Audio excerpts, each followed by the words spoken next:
Welcome to the AERA Writing Literacies podcast. My name is Alex Corbitt. And my name is Karis Jones. And today we're going to be talking about gaming and literacies. And we're super excited for three brilliant writers and thinkers and gamers to be joining us today. Dr. Kishonna Gray, Dr. Earl Aguilera, and Dr. Jon Wargo.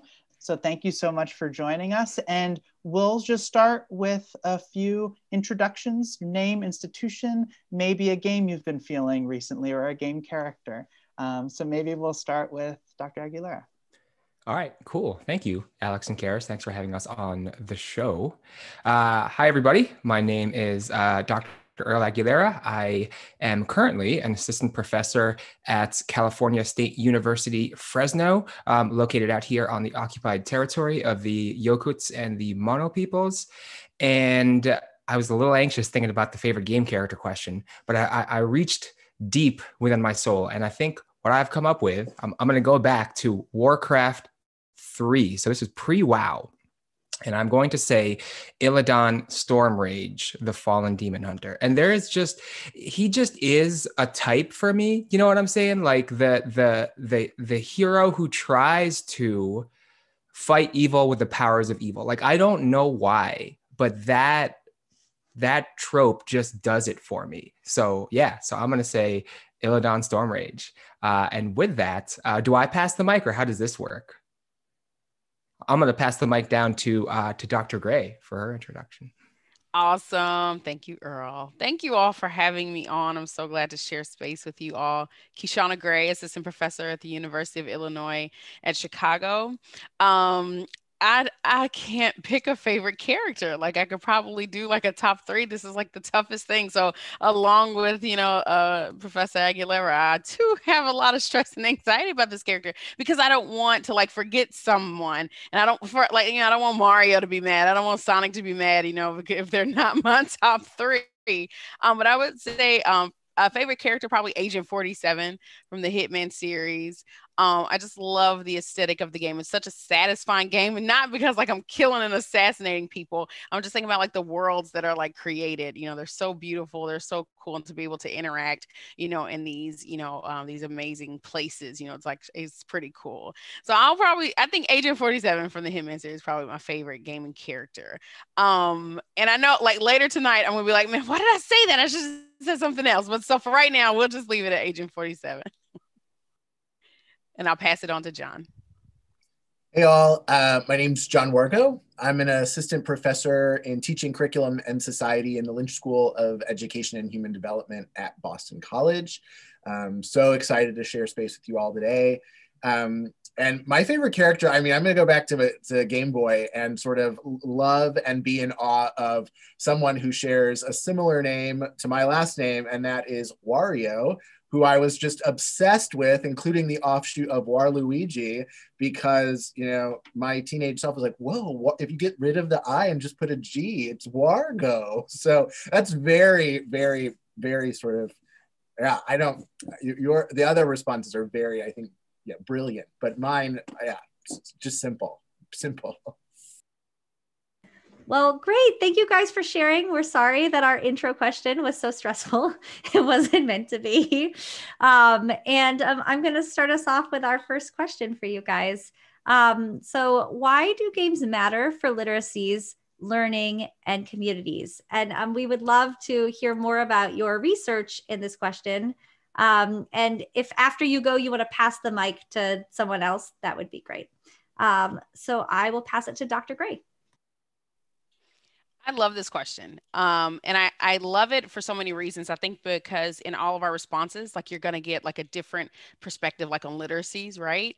And I think even if like from the disciplines that we come from, we approach this like in very, distinct ways, but I think it's also like that, all paths like lead to like the same place still though, right?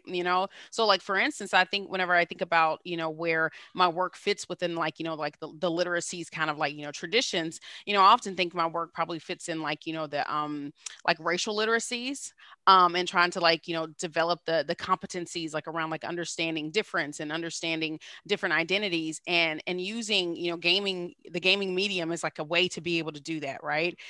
So for instance, I'm always like fascinated, like for instance, with the 2K series, and I'm really fascinated with the way that they have the constructions of blackness that is able to like take place in that space. For instance, because I remember a conversation like like years ago about some gamers that were complaining that they are able to like create black characters and brown characters and characters that look like them, but not really. Like they were all like either blackface or yellow face, or they were all like these characters were like they look like me, but it's still a white dude. But I love like like the 2K series just has the customization. Like I don't know if I know a game that has like a better customization like options than NBA 2K. And I explore a lot, because I really want to see, especially like with the work that I do with like young folks, they want to be able to like, will they be able to get my lips and my nose, my eyes, will they be able to capture like all, the differences that matter to me and like my culture. And I think, and those are places like that we can like generate like good conversations too, like around difference and appreciating difference. And there was also, but one of the things that I think was really fascinating too was there was a parent that was concerned that their child would always like create their avatar to be like a black guy and the kid was white. And he was like, oh my gosh, is this appropriating culture? Is this like offensive? And I was like, probably not, but let's, and I asked her like more questions. I was like, well, what does he do when he engages in this character? He doesn't try to like talk black or like act black. He's just really excited that he can create, like a character that, represents like his game, like his sports hero. He's wanting to be like that. And I was like, I don't think you have anything to be concerned with yet, Mom. I think we'll just keep an eye like on those things. But I thought that was just like a good way to like, because they had like really interesting conversations around like hair. And so she went, and searched and stuff, to make sure that she was calling braids the right thing. She said, is it cornrows? Is it braids? What's dreads? And, these are different styles of hair. So I was like, Mom, you can do like a whole lot, within these small customizations, like in this game, you can really, especially if you all, aren't around like other Black people to be able to, like learn these kinds of things. So that gaming space actually gave her the space to talk about, Black culture, like in really like, important ways. So I think that's kind of like where my work might fit in at, and where I find like where we can talk about literacies some of the most. And I'll pass it on down to Earl. All right, thank you. I actually have not dug into the 2K series. I didn't even realize there was that level of customization now. So now I got a reason to go in. I feel like the last sports game I got really into was NFL Blitz on the N64, which not the best representation of how football actually works, but it was really fun. Classic game. Oh my gosh. Good. Like the Blitz series, classic. Absolutely. By the way, I did want to affirm everybody's favorite characters. Like clearly we are people of culture in all of the choices we've shared. Okay. So yeah, I think, oh man, I love all of those ideas that you shared, Dr. Gray. And I guess I should preface my response by saying, by background, I'm a writing teacher. And so I really care a lot about the writing side of literacies. And I think that's kind of where my work fits in here, because a lot of the work I've been doing with young people and also on my own with other colleagues has really been focused on the expressive nature of literacies, right? And how literacies are in a lot of ways. We do this work because it helps us to express ourselves in the world. We support young people in expressing themselves in different ways. And I guess following the tradition of folks like Ian Bogost, my work argues that games give us another mode through which we can express ourselves, right? And that is the mode of process or procedure, right? And you can see that mode not just in digital games, right, which have rules and the computers run those rules, but also in analog games, right? So if you think about something like Monopoly, right, to win Monopoly is to bankrupt all of the other players, right? That says something about the world. It says something about economics. It says something about what it means to be successful, right? I don't want to go too deep into game history, but just as to throw it out there, the game that Monopoly was modeled on, the landlord's game, was actually not necessarily a celebration of unfettered capitalism and and eliminating your opponents through bankruptcy. So I highly recommend people look that up. But just as a simple example, right, of how something as small as a win condition, right, can communicate something about the world. I think games give us the power to do that. And the more and more that people, everyday people, have access, right, to the tools that we use to build games, I think the more we can find ways to express ourselves and say things about the world through the things that we make and through the ways that we play. So yeah, so let me stop there and pass it to Jon. Thanks. Yeah, I mean, I think I also think about sort of my professional background. I was a former kindergarten teacher, so it was so about play, right? Learning was all about play. And I think for me, games, you know, there's an expressive politics of play that are sort of embedded in games, whether they're analog or digital.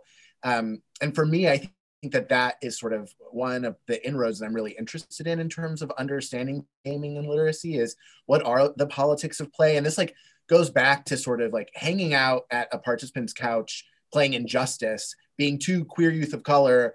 I'm playing as Catwoman, he's playing as Wonder Woman, and we are going in on each other, you know, in this weird sort of gender bending way where we would go home and learn all of like the moves on the PS4. But there was something there that was sort of communicated through play, or him calling me, hey sis, right? There's just moments where for me that sort of provided me a way back into a space that I sort of had otherwise pushed aside. And I think now thinking about play and also thinking about sort of the dimensions of human interaction, I'm super interested in sort of escape rooms as designed in environments of play.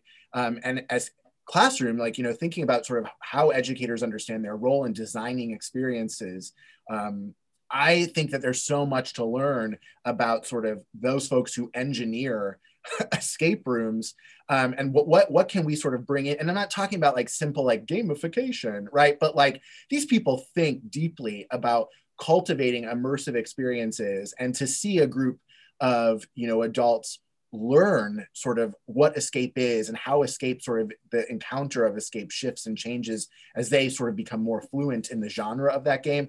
I'm just enamored by sort of by it, right? And I think that there's a lot to sort of think about sort of the interactive element and the discursive practices and processes that folks acquire in that simple game loop of, you know, puzzle, you know, solution, move on. So yeah, I'll stop there.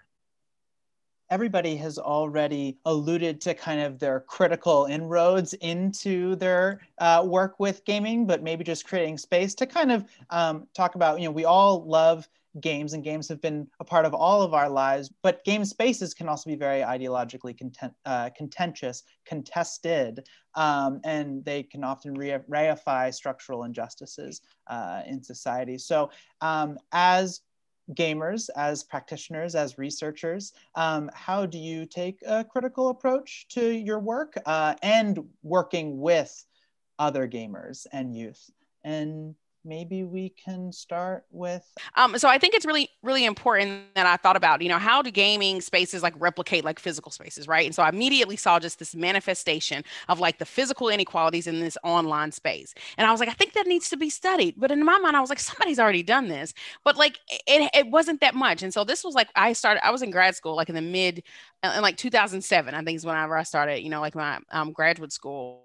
And I was just shocked at how little had been written, but I guess I didn't realize that most of these gaming spaces hadn't been online for that. And in the sense that we think about today, you know, they hadn't been like online, like for that long. Cause I'm just thinking, you know, I remember like with, like in the early 2000s, you know, we'd have like LAN parties, you know, we'd connect our consoles like in the dorms and stuff. And like, if somebody said something crazy, we just go to their room and we just pop up and be like, what did you say? You called me a bitch, didn't you? I'm so sorry. I don't know what the rating for the show is. I'm so sorry. But we would just, and then like, you'll be like, oh, I'm so sorry. I'm so sorry. Cause we could like easily find people, you know, like much more easier than we can. So I think that, you know, the scale, it just got, maybe Jon, how about you take over and then let me come back and then I'll finish. Is that okay? I'll pop it down to you, Earl.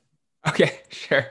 I do want to, I want to pick up a thread that you left, Jon, about thinking about games as both content and context, right? And I think when it comes to taking sort of a more critical approach to games, the way that I've written about it is there's a couple of different inroads we can take, right? We can think about the content of the game, who and what is being represented, how are they being represented, right? How are these different kind of visual and audio modes being arranged, right, to create sort of a picture of the world, right? Whether it's the game world or the real world, in terms of content, right? We can also, as I alluded to in my intro, think about take a critical stance on games from the nature of procedure, right? How are the rules of the game, right, representing the world? How are the rules of the game constraining my actions, right? And what does that say about what people should and shouldn't be able to do? And then, of course, as the two of you brought up, that notion of context is so important because there's no such thing as play in a vacuum. Right? Play always happens somewhere, whether it's, at Kishonna's LAN parties, right? Or in John's escape rooms, or in just this very strange, post-pandemic world where we just, can't touch and see and be present with each other, right? In the ways that we used to be able to. I can't bang on your door and be like, what did you call me? But I do love, some of the work that's being done around that, especially by young people. I think academics are great and I think our work is fun. And obviously I'm here, but I remember the other day I was watching TikTok and there's a gamer who just, he composed a TikTok that was a speed run of how quickly he could get called a racial slur in a Call of Duty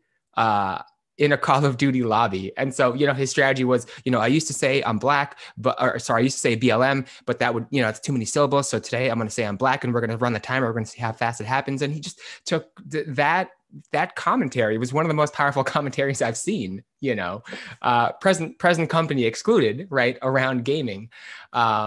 Just because of how he was kind of drawing on all of these multiple modes, including, right, his particular life experiences, to spread a message that's really important, right, for folks to begin to talk about. And it's something that I think a lot of people will sometimes try to push aside and say, well, let's not talk about that, right? It's just games, right? But as we all kind of established here, games are not just games, right? So those are kind of the three inroads that I try to invite people into, right? What is the content? What are the procedures involved? And what's the context that we're playing in? Is it okay if I piggyback off of what Earl just said? Yeah, it was your turn, so I stole it. Yeah. No, you're fine. How can we, so for instance, I often find myself having very simplistic conversations about games in spaces where I would hope that the conversations could be like more elevated, right? So for instance, I often find myself having to justify games as an academic inquiry, right? I can't even go even more critical. Like I have to say, well, it's not just children playing games. There's a lot more than just like Mario, like they're evolving, streaming and having to explain like all these kinds of things. Like, I feel like gaming is like the space that didn't, I don't know. I don't think it has like the same evolutionary track, like film and cinema and TV, because there was always like that highbrow culture that was associated like with, cinema and film, like in some way, like where is like, I feel like, because so many folks see gaming as such lowbrow and such low culture and like a game space and such a toxic space, like nobody really wants to take it seriously. So where do we start to begin like the inroads? I love that word that you use, Earl, like to think about where the interventions like can happen. How do we start to do that? Even in academia, right? Like I know we have, these, I'm thinking about, these powerhouses that we have like around like gaming now, like NYU, as gaming center, we got amazing stuff happening around like streaming, like with UCI, and, we've got these spaces, but that's not a typical because I imagine that those conversations are a little more elevated. Like, where do we start and where to begin? Like, how do we just get people to just take it more seriously, even in academic spaces? And I know that seems so simplistic, but I'm just thinking about my own experiences all the time. I can't even begin to talk about the toxicity and race and anti-Blackness. I can't even get there because people are just like, what's happening in games? I thought it was just young people just playing Pong. Like, no, how have y'all done it? How do we do this? I think I take a lot of my my playbook in sort of pitching, like, why is my research not nonsense? From from folks that really talk about how widespread games are, and how just the demographics, right, have really shifted so much over time. I think this sort of stereotypical picture, of 13-year-old, boys in their basement is just, it's just empirically false, right? You know what I'm saying? Like, whether it's the age range, the average age, right, of folks playing games, whether it's the racialized identities of folks playing games, whether it's the gender breakdown, right, of folks playing games, and not just playing, but also developing, And so it's often the work of folks like Jane McGonigal that I build on, because, Jane is very much a cheerleader, right, for the power of games. And so oftentimes I look to her for pitching my own work. Like, how does Jane pitch her work? And I try to take notes from there in terms of really trying to establish really the role that games play in society. The inverse of that, and this is something this is kind of more internal conversation. I haven't really talked about this publicly yet, right? But I talk a lot with folks like Ontario Garcia about how so much of our, like, it's not even about, John, you brought up gamification, right? And so, like, yes, just add badges and school will be great, right? Or just add points and school will be great. As if school were not already a game.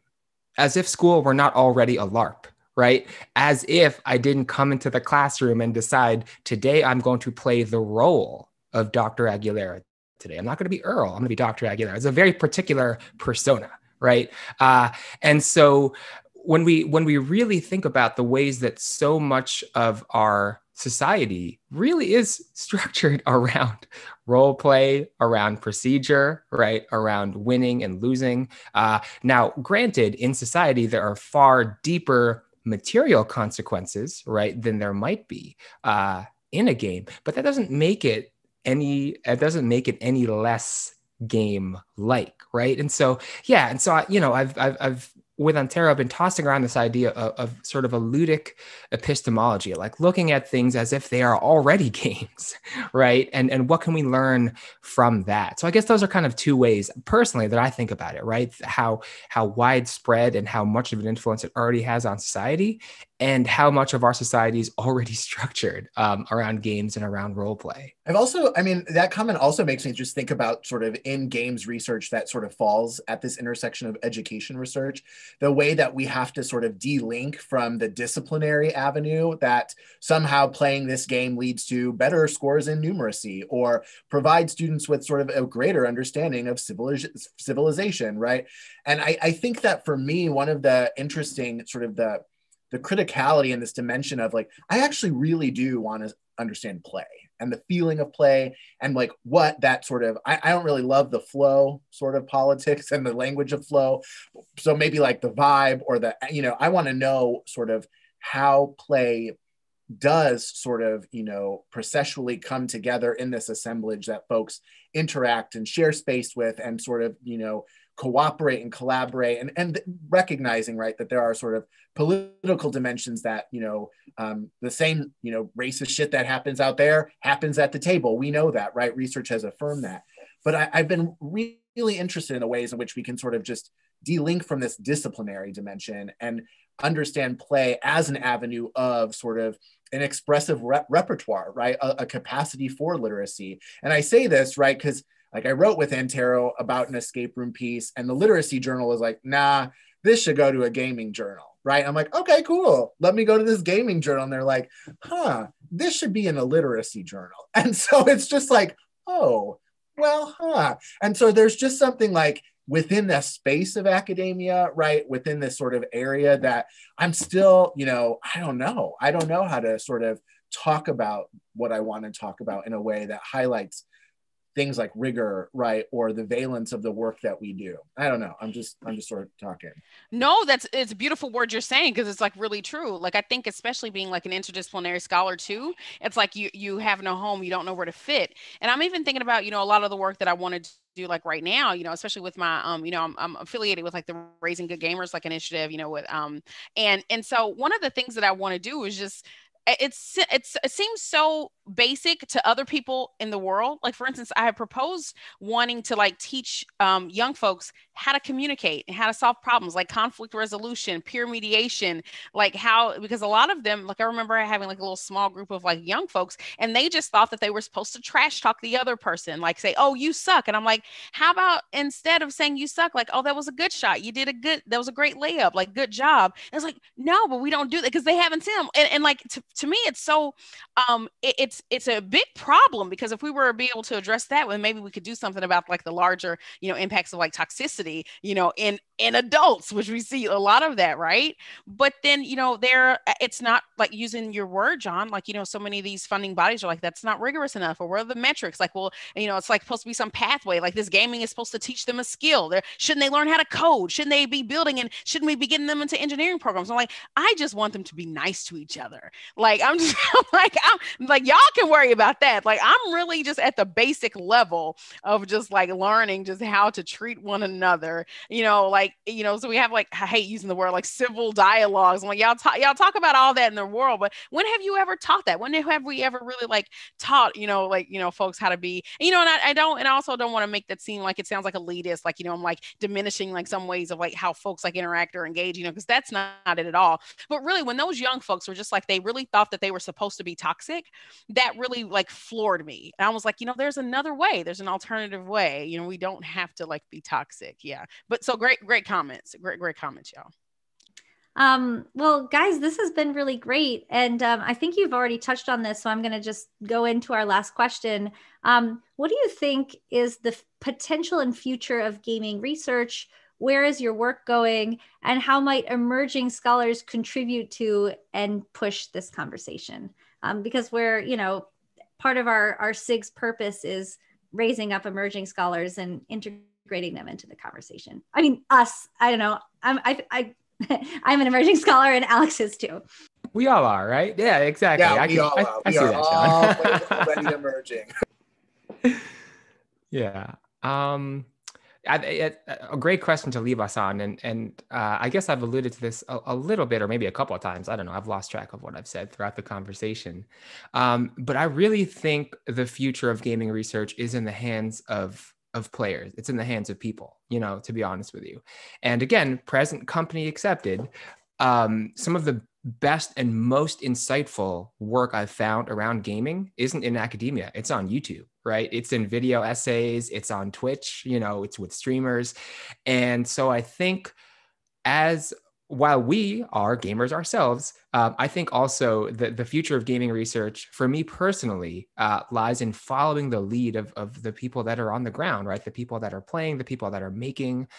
There's so much to be learned, and I love to see it, and I love to be part of this movement. I agree with you, Earl. I think some of the best and brightest like scholars of this work, like, I find them like on like a YouTube link or in Twitch. Like, I'm just thinking about just yesterday, Meg the Stallion, was like in Mortal Kombat. And, people were upset at the how gracious, they were with one another and hyping each other up and being so supportive.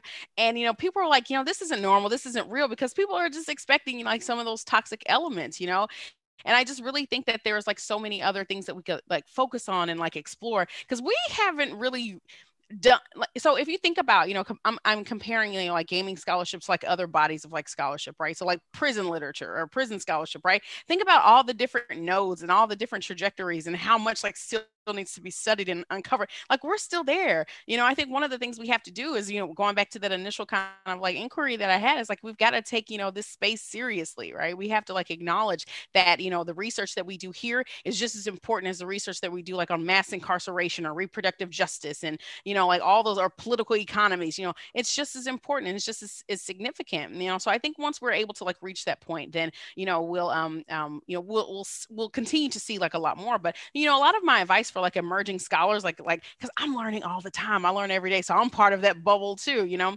But I think that, you know, if you have a passion for something, you just got to pursue it, you know, because there are going to be so many people that are going to deter you from pursuing this work. Think about just even in our own lives, you know, how many people say, oh, that's stupid. Don't do that. Who cares about escape rooms? Who cares about that? Don't, like, we hear it all the time, but, you know, we're passionate about it, and it matters to us, you know? And so I think, you know, we just have to, you know, continue. It's a tough road. Sometimes it's a lonely road, but I think, you know, when we find community, you know, just like, you know, we have here, you know, we find people that we can support each other, and we can help each other, elevate each other, hype each other up. Then I think that's where, you know, that's what matters. It doesn't matter if, you know, that journal, you know, cares about the work. Y'all care about the work, and y'all are gonna, you know, like, support the work. So I think that's what really matters. We just have to be inward facing until the outside world cares. I love that. I also want to write to the editor and be like, Kishonna Gray said that. So you need to listen to this right now. Tell them, honey. Tell 2021 personal communication. Right. Absolutely. I have it audio recorded right now. No, I love that. And I love the conversation. And I'm going to say something that could be a little bit like, for the writing and literacies community, but I don't know if we need another metaphor for literacies. I don't know if we need something to qualify like gaming literacies, but I think it is to just sort of say, like, let's just study gaming, right? I don't want to break it down into a table of like skills that sort of lead to sort of X, Y, or Z attribute, or, you know, knowledge domain in X, right? Like, I just want to understand gaming as a cultural space, as a space of collaborative, cooperative action, as a space that is rich with politics, but also, like, you know, what is gained by adding the sort of literacies to gaming? That's a question that I really think that this like subfaction of the field could sort of learn a lot from sort of the gaming scholarship is well, why do we need literacies as this sort of, you know, metaphor to understand the play that we're seeing, you know, across sort of children, youth, and adult communities more widely. Any lingering thoughts or comments or questions? I think this was a fascinating conversation. Like, I learned so much just in this like short amount of time. Like, it was so powerful and impactful. So thank you all for allowing me to be a part of the conversation. I learned so much from y'all. Thank you. Same, love it. Still trying to like contain my excitement. Dr. Gray, can I shout out the latest book that you dropped? Yes, please, Alex, please. Yes, you can. Thank you. So one of the many inspirations for this chat was a recent book by Dr. Gray called Intersectional Tech: Black Users in Digital Gaming. Check it out. Get it for your friends for their birthdays and holidays. And thank you so much, everybody, for being here. Appreciate you all so much. Thank you so much.